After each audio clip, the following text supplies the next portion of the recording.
Hey everyone welcome back to sentimental channel में आपका स्वागत है। आज हम मेसन अलहमरा के एक नए परफ्यूम के बारे में बात करने वाले हैं जो कि एक क्लोन है बहुत ही फेमस लुई वुइटन के फ्रेग्रेंस का, और काफ़ी चर्चा में रहा है वो फ्रेग्रेंस। और मुझे लगता है कि आने वाली 2025 की गर्मियों में that perfume is a potential superstar. Because मैंने इससे पहले देखा था पिछले साल के दो परफ्यूम्स जिन्होंने लुई वुइटन के जो फ्रेग्रेंसेस है जिन्होंने उनके ज़्यादातर क्लोन्स ने, बिकॉज जो ओरिजिनल काफ़ी महंगे आते हैं और जो उनके क्लोन्स हैं उन्होंने काफ़ी अच्छे से मार्केट के अंदर अपना नाम आप कह सकते हैं फैलाया था और लोग काफ़ी पसंद आए थे वो डीएनए। वो दोनों डीएनए बहुत फेमस हुए थे। पहला था लुई वुइटन आफ्टरनून स्विम और दूसरा था इमेजिनेशन, जो दोनों के दोनों लुई वुइटन के हाउस से आते हैं। ओके, और इस साल मुझे लगता है the potential high beast for summers can be none other than Pacific chill by Louis Vuitton, क्योंकि जो वो फ्रेग्रेंस है ऑलरेडी लोगों ने आप कह सकते हैं कि जो इमेजिनेशन है और आफ्टरनून से में काफ़ी अच्छे से यूज़ किया है, लोगों ने समझा है, लोगों को मज़ा भी आया उन दोनों डीएनएस के थ्रू। काफ़ी क्लोन्स हैं मार्केट में जो लोगों को उनकी एक अच्छी नकल के तौर पे मिले हैं। लोगों ने काफ़ी थॉरोली उन्हें समझा है और काफ़ी कॉम्प्लीमेंट्स भी मिले हैं उन लोगों एक फ्रेशी के तौर पे उन्होंने जिस तरह से मार्केट बनाई है। I think it's a fantastic thing to have. Alright, so this is John Lo Vibe and I think अभी फिलहाल this is the first review of this fragrance specially in India, because मैंने इसके reviews ढूंढे क्योंकि मुझे एक थोड़ा सा एक फर्स्ट इंप्रेशन चाहिए था कि लोगों का क्या है इसकी तरफ। और मैंने देखा कि बाहर भी बहुत कम रिव्यूज़ हैं, लाइक 2-3 रिव्यूज़ हैं जो ओवरसीज़ हैं, और यहाँ इंडिया में भी इसके रिव्यूज़ है ही नहीं। थोड़ा बहुत एक रिटर्न इधर उधर कुछ मेंशन है जो कि आई थिंक कुछ के पर्सनल ब्लॉग होते हैं कुछ लोगों के, वहाँ लोगों ने मेंशन किया हुआ है। So I think this is the first we are doing today. Okay, and first impressions will be in order. So ये बॉटल मुझे 1-2 दिन पहले आई है और मुझे लगता है कि अब इसकी बात होना ज़रूरी है, क्योंकि अब जब आ गई है तो लोग शायद इसके बारे में जानना चाहेंगे। सो आई थॉट कि इसका एक फर्स्ट इंप्रेशन हम आज यहाँ शेयर करें। जो इसकी पैकेजिंग है वो बिल्कुल लुई वुइटन की पैकेजिंग है, टोटली लुई वुइटन की पैकेजिंग है। हू बहू एक लुई वुइटन का जो बॉक्स होता है उसके अंदर फिर एक टिन शेप बॉक्स होता है और उसके अंदर फिर बॉटल आती है, एग्जैक्टली सेम, टोटली सेम। मतलब अच्छे से लताफ़ा मेसन अलहमरा जिसने भी ये जो नकल की है, it's commendable. Look at this, एक बहुत ही पेपर थिन बहुत ही पतला सा बॉक्स, ओके, जिसपे ज़्यादा मतलब बिल्कुल हूबहू जैसा वो ओरिजिनल है सेम वैसे का वैसा है, बिल्कुल टोटली वैसे का वैसा। Look at this, okay. और उसके अंदर से निकलती है ये बॉटल, जो कैन है इनकी,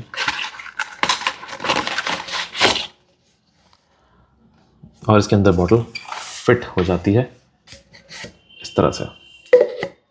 सो पैकेजिंग में तो लुई वुइटन का कोई जवाब नहीं, और इन्होंने भी कुछ ऐसा ही काम करने की कोशिश की है। सो this is the bottle and let's have initial sprays. Same magnetic cap जो कि ओरिजिनल के अंदर भी होता है, और इनके बाकी और परफ्यूम्स के अंदर जैसे कि जॉन लो ओम्ब्रे, जॉन लो अज्योर और अब जॉन लो वाइब। एटमाइजर इसका डिसेंट है, मिस्ट भी काफ़ी अच्छा है, थ्रो भी काफ़ी अच्छा है।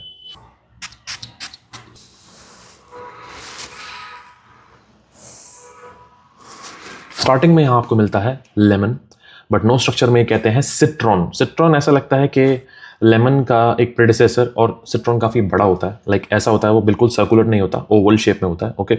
और बर्गामोट, और आपको यहाँ मिलता है ब्लैक करंट जो कि काफ़ी अच्छे से महसूस होता है। यहाँ पे एक टार्टीनेस है, यहाँ पे एक खट्टापन भी है, और कुछ ऑरेंज जैसा कुछ मिलता है, यहाँ पे एक ऑरेंजी सा नोट है यहाँ, ओके।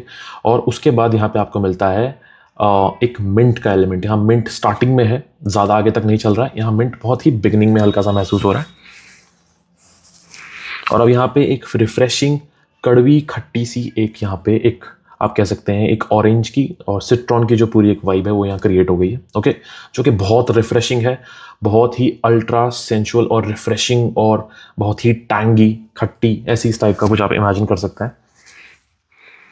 बहुत ही ज़्यादा सिट्रसी, बहुत ही ज़्यादा फ्रेश, बहुत ही ज़्यादा खट्टा, और like very refreshing, very very refreshing, okay. Like आप समझ लीजिए जैसे कि नींबू की जो टॉफ़ी आती थी पहले हम खाते थे, बिल्कुल वैसी खट्टी सी नींबू की टॉफ़ी आया करती थी उस टाइम पे, हल्की मीठी होती थी और खट्टी बहुत होती थी। उसके बाद अब यहाँ क्या हो रहा है, अब यहाँ पे वो जो फ्रेशनेस है वो कम हो गई है और सिट्रसीनेस बहुत ब्लास्ट पे है, like really a blast of citrusiness. Okay, और उसके साथ साथ आपको एक मिंटी एलिमेंट है, बहुत हल्का सा मिंटी एलिमेंट है, बहुत डेंस डेंस नहीं है। ब्लैक करंट भी आपको यहाँ अच्छे से महसूस हो रहा है, ठीक है, काला अंगूर जैसे हम कहते हैं। उसके बाद आपको यहाँ पे एक जिंजर का सा हल्का सा एलिमेंट आएगा, बहुत हल्का सा। और ब्लैकबेरी, आपने ब्लैकबेरी अगर देखा होगा, ब्लैकबेरी जिसे कहते हैं, और सहतूत भी कहते हैं उसे आप हिंदी में, तो वो भी हल्का हल्का महसूस हो रहा है यहाँ पे। और मुझे लगता नहीं कि नोट स्ट्रक्चर के अंदर वो है। एक ग्रीनलीनेस यहाँ महसूस हो रही है। और उसके बाद यहाँ पे अब एक एप्रिकॉट का नोट, या एप्रिकॉट तो मैं आपको समझाना चाहता हूँ तो आड़ू, पीच, ऐसा कुछ आप इमेजिन कर सकते हैं। यहाँ वो डोमिनेंस पे आने लग गया है, उसने अब पूरी फ्रेग्रेंस को टेक ओवर कर लिया है और अब वो फैलने लग गया है। अब आपको यहाँ पे पीच की स्मेल आएगी, बहुत अच्छे से, एक रिफ्रेशिंग सी पीच की स्मेल। ये कहते हैं यहाँ पे कैरेट सीड्स भी हैं, कैरेट सीड्स मुझे नहीं पता कैसी होती हैं, okay, I have no idea, I have never smelled them. और यहाँ पे उसके साथ साथ आपको हल्का सा, एक हल्का बहुत ही माइल्ड सा डमस्कस रोज का यहाँ पे एक नोट आपको मिलेगा। I have not smelled Damascus रोज, बस यहाँ पे रोजी एक नोट यहाँ है, हल्का सा एक रोज का नोट है, हाँ, गुलाब का सा एक नोट महसूस हो रहा है। यहाँ पे एक सहतूत जो मैं आपको बता रहा हूँ, और वो जो ब्लैकबेरी है वो यहाँ अच्छे से महसूस हो रहा है। और ये बेस में कहते हैं कि आपको यहाँ डेट्स का नोट, मतलब जो खजूर होता है उसका नोट महसूस होगा। फिग का नोट, यहाँ अंजीर का नोट मुझे यहाँ महसूस हो रहा है अभी से। पर ये कहते हैं यहाँ पे खजूर का नोट वो मुझे बिल्कुल महसूस नहीं हो रहा। और यहाँ पे एक एम्ब्रेट का नोट है, I have no idea what that is, but यहाँ पे अंजीर का नोट काफ़ी अच्छे से। तो ऑल इन ऑल देखा जाए तो ये जो एक फ्रेग्रेंस है, ये जो पूरा परफ्यूम है, ये एक सिट्रसी, लाइक निहायती सिट्रसी, फ्रेश, जूसी, फ्रूटी मैं अगर आपको समझाऊं तो फ्रूटी आप इस तरह से मत लेके चलिए कि रसासी हवास हो गया या फिर निशाने हाचीवात हो गया, इस टाइप के फ्रूटी नहीं, या नफीसल शगाफ जो कि रसासी का आता है, ये सब फ्रूटीनेस नहीं। फ्रूटीनेस ऐसी खट्टे फ्रूट्स, लाइक सार फ्रूट्स, टैंगी फ्रूट्स, इस टाइप के फ्रूट्स, जैसे कि ऑरेंज, जैसे कि आड़ू, ठीक है, जो पीच होता है वो भी इसी टाइप का होता है, वो भी खट्टा होता है, ओके, बट उसके अंदर एक अलग सी, एक अपनी खुद की एक रिफ्रेशिंग सी अरोमा होती है, ओके। और यहाँ पे आपको संतरे की खटास और उसका एक अच्छा सा फ्लेवर, और नींबू की खटास, और जो सिट्रॉन जैसे हम कहते हैं वो बहुत बखूबी यहाँ महसूस हो रहा है। बहुत ही रिफ्रेशिंग, बहुत ही फ्रेश, बहुत ही जूसी, आपके मुंह में पानी आने लग जाएगा, इस टाइप का यहाँ पे एक फ्रेशनेस और जूसीनेस और खट्टापन है। वो पानी जो खट्टेपन से आता है वो आना शुरू हो जाएगा अगर आप इसे इस तरह स्मेल करेंगे। Fantastic fragrance. तो दिस इज रियली, ये एक्वाटिक बिल्कुल भी नहीं है। कुछ जगह मैंने देखा था कुछ लोग कह रहे थे इसके अंदर एक एक्वाटिक अकॉर्ड, एक्वाटिक ये बिल्कुल भी नहीं है। ये फ्रेश सिट्रसी जूसी है, सॉल्टी भी नहीं है, एक्वाटिक भी नहीं है, फ्रेश सिट्रसी जूसी। अगर मैं आपको थोड़ा सा यहाँ पे एक रेजोनेंस देना चाहूँ तो अगर आप लोगों ने कभी अहमद अल मगरिबी का ज़ेलनी ट्राई किया है, वहाँ पे पैशन फ्रूट होता है, स्ट्रॉबेरी होता है, पाइनएप्पल होता है, ये सब होता है, तो उस जैसी ही कोई कैटेगरी, उसी कैटेगरी के अंदर एक और परफ्यूम आ जाए और उसे हम थोड़ा और ज़्यादा सिट्रसी बना दें तो ये बिल्कुल वहीं पे। ज़ेलनी बेसिकली विक्टोरिया सीक्रेट बॉम्बशेल का क्लोन है और बहुत ही सिट्रसी, रिफ्रेशिंग और फ्रूटी फ्रेग्रेंस है, मस्की फ्रेग्रेंस है। बट यहाँ पे मस्क बिल्कुल भी नहीं है, यहाँ पे ग्रीन, फ्रेश, सिट्रसी, जूसी, इस टाइप के नोट्स हैं और बहुत ही खूबसूरत है। और यहाँ पे आगे जाके जो पीच है वो यहाँ ओवरटेक कर लेता है। आप पीच से ये मत समझिए कि पीच से थोड़ा फ्लोरल या फिर कहीं फ्लोरल एज इन के विमेंस फ्रेग्रेंस की तरफ जा रहा है, बिल्कुल भी नहीं। ये एक मैस्कुलिन फ्रेग्रेंस भी लग रहा है, ये एक अरोमेटिक फ्रेग्रेंस भी लग रहा है। ये सिंपली मैं कहूँ तो ये एक वर्सेटाइल फ्रेग्रेंस है, यूनिसेक्स फ्रेग्रेंस है, कोई भी से वेयर कर सकता है और बहुत ही फैंटास्टिक फ्रेग्रेंस है।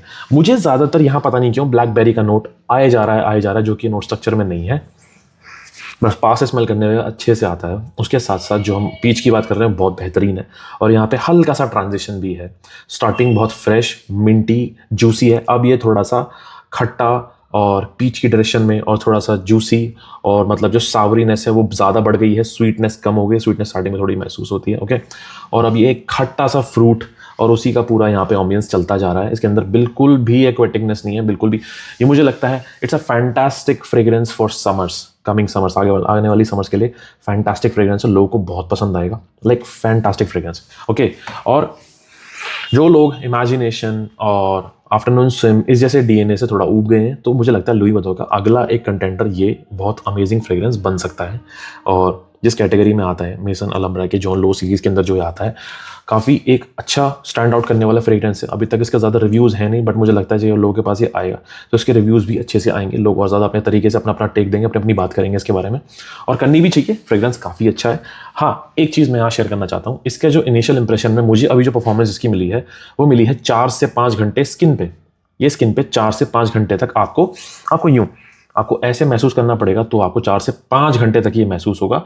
आप इससे नोज ब्लाइंड हो जाएंगे तो आपको यहाँ पे ऐसे ये महसूस नहीं होगा, ऐसा लगेगा आपने इसे स्मेल कर लिया है, अब आ नहीं रही है, तो आपको यहाँ ले जाना पड़ेगा। तो ये 4 से 5 घंटे ऐसा हो रहा है। ओके, क्लोथ्स पे ये 7 घंटे तक आराम से टिक रहा है, 7 घंटे तक आराम से टिक रहा है। ओके, ज़्यादा और स्प्रे कर लेंगे तो 8 घंटे भी जा सकता है, बट मुझे लगता है कि मुझे इसको थोड़ा सा रखना चाहिए कहीं पे, या शायद इसकी परफॉर्मेंस उससे बढ़ जाए। ऑल्दो ऐसा ज़रूरत पड़ती नहीं है। लताफ़ा, अरमाफ, ये जो ब्रांड्स होते हैं इनके ऑलरेडी जूस मैसरेटेड होता है, ज़रूरत नहीं पड़ती। ये वो वाली चीज़ नहीं है कि आपने कहीं से भी एक इंस्पायर्ड वर्जन उठाया या क्लोन हाउसेस से उठाया तो वहाँ पर उनको मैसरेशन का टाइम नहीं मिलता। वो ऑन डिमांड एकदम से जूस तैयार करते हैं और मार्केट में डाल देते हैं। तो वो फिर आपके ऊपर रिस्पॉन्सिबिलिटी रहती है कि अगर आपको वहाँ पे परफॉर्मेंस नहीं मिल रही है तो आप उसे मैसरेट कीजिए, रखिए एक डार्क कॉर्नर में और उसे मैसरेट होने दीजिए, सेटल होने दीजिए। ओके, वो एक अलग चीज़ है। यहाँ मुझे लगता है इसकी ज़रूरत है, बट देखते हैं क्या पता कुछ फ्रेग्रेंस के अंदर ऐसा हुआ है कि ओवर द टाइम फ्रेग्रेंस की जो परफॉर्मेंस है वो इंप्रूव हुई है काफ़ी ब्रांड्स के अंदर भी।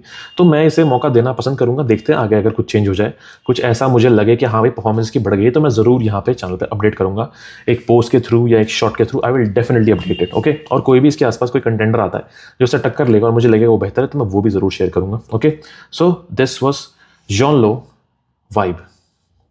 सो I hope you like this video. I will see you in the next video. This and signing off.